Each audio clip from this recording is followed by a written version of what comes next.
Happy day 81, everybody, where we are going to be talking about what it means to be persuaded. Our verse is Luke 9:23, where it says, "He said to all, if anyone will come after me, let him deny himself and take up his cross daily and follow me." And I tell this story, one night, Sadie wanted to go to Dairy Queen, and I wanted to go to Baskin Robbins.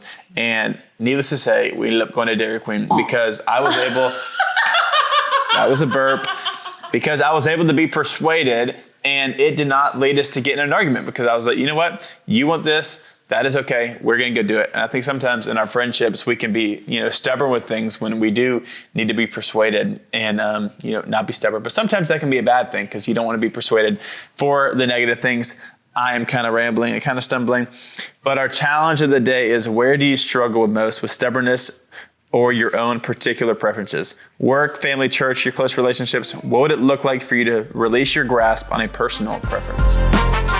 Good morning, friends. Today's devotional is all about being persuaded for the good. We tend to think when we hear the word being persuaded as a negative, but I love how Christian gives an example of how Jesus completely was willing to do whatever his Father asked of him, even unto death. Luke 9:23-24 is our scripture today. "Whoever wants to be my disciple must deny himself and take up the cross daily and follow me.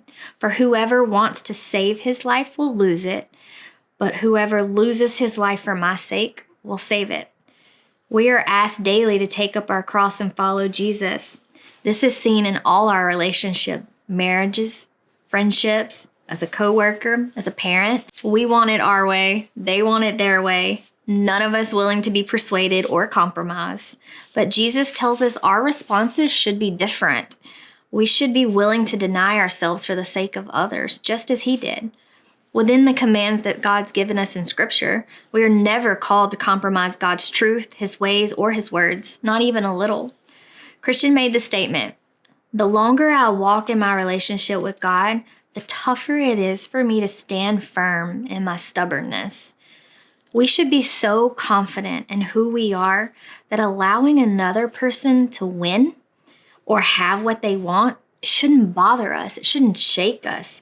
We should be happy when others are lifted up and when they get what they want or get what they deserve. It's in these moments of self-denial that we find joy, that we're truly walking out the character of Jesus. Philippians 2:3-5 says, "Don't be selfish. Don't try to impress others.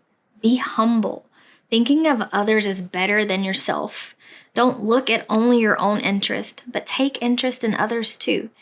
You must have the same attitude that Christ had." So as Christians, we should know the difference between happiness, which is self-gratifying happenings around us, and the difference in real joy, which is based on the perspective of life that can only come through a relationship with Jesus Christ. It's in this joy that we find ourselves relinquishing control and putting others' needs above ourselves, just as Jesus did. So if you're struggling in this control, try changing your perspective. Come from a place of humility, knowing that denying yourself and taking up your cross is exactly what God's asked us to do.